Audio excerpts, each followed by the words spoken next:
Amazon prime റിലീസായിരിക്കുന്ന Priyanka ചോപ്രയുടെ ഒരു പുതിയ cinema ഉണ്ട്. ആമസോൺ നേരിട്ട് റിലീസാണ് ചെയ്തിരിക്കുന്നത്. അത് തിയേറ്റർ റിലീസായിട്ടില്ല. ആമസോൺ പ്രൈമിൽ ഒരാഴ്ചയായിട്ട് ഇപ്പോൾ ഇവിടെ ദ ബ്ലഫ് എന്ന് പറഞ്ഞ മൂവി കുഴപ്പമില്ല.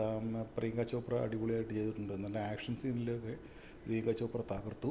ഒരു പ്രെഡിക്റ്റബിൾ സിനിമയാണ്. നമുക്കറിയാം അടുത്ത സീൻ എന്താ വരാൻ പോകുന്നത്, അടുത്ത ക്ലൈമാക്സ് എന്താണ്, അതൊക്കെ നമുക്ക് അറിയാൻ പറ്റും. പക്ഷേ അതിൻ്റെ മേക്കിംഗ് ആണ്, അതിൻ്റെ ആക്ഷൻ സീനാണ് അടിപൊളിയായിട്ട് സൂപ്പറായിട്ടാണ് നമ്മുടെ പ്രിയങ്ക ചോപ്ര ചെയ്തിരിക്കുന്നതും. ഒരു കടൽക്കൊള്ളക്കാരിയായിട്ടാണ് ബ്ലഡി മേരി എന്ന ഒരു ലോകം മുഴുവൻ അറിയപ്പെടുന്ന ഒരു കടൽക്കൊള്ളക്കാരി, ഭയങ്കര ക്രൂരായ കടൽക്കൊള്ളക്കാരിയാണ് പുള്ളിക്കാരി. ഒരു കാലം കഴിയുമ്പോൾ ഇതെല്ലാം നിർത്തി ഭർത്താവിനോടും മകളോടും അനിയത്തിയോടും കൂടെ ഒരു ദ്വീപിൽ, ഒരാൾക്കാരൊക്കെ കുറഞ്ഞൊരു ദ്വീപിൽ വന്ന് താമസിക്കുന്നു.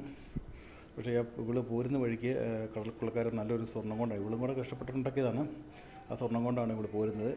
ഈ ബ്ലഡി മേരിക്ക് ലോകത്തിൽ മുഴുവൻ വൻ തുകയാണ് ബ്ലഡി മേരിയുടെ തലയ്ക്ക് പല രാജ്യങ്ങളും പറഞ്ഞിരിക്കുന്നത്. അവസാനം കടൽക്കൊള്ളക്കാരും തപ്പി നടക്കുന്നു, പല രാജ്യങ്ങളും ബ്ലഡി മേരി എവിടെ തപ്പി നടക്കുന്നു. അവസാനം ഇവർ ഈ ദ്വീപിൽ ചെല്ലുകയാണ് കടൽക്കൊള്ളക്കാർ.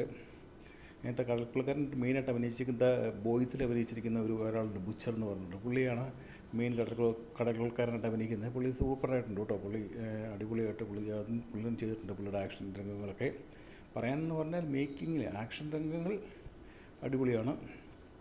ഇവരെ തപ്പി അവസാനം ദ്വീപിൽ വരുന്ന അവിടുന്ന് തുടങ്ങുന്ന ആക്ഷനാണ് പിന്നെ കാണിക്കുന്നത്.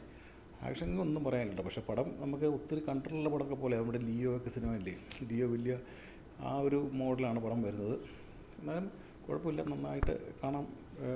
ഒരു ആക്ഷൻ സിനിമ ഇഷ്ടമുള്ളവർക്ക് ഏതായാലും ബ്ലഫ് പിടിക്കും. ദ ബ്ലഫ് പ്രിയങ്ക ചോപ്രയുടെ കേട്ടോ. ആമസോൺ പ്രൈം വന്നിട്ടുണ്ട്. താല്പര്യമുള്ളതെന്ന് കണ്ടു നോക്കും കേട്ടോ. ഓക്കെ.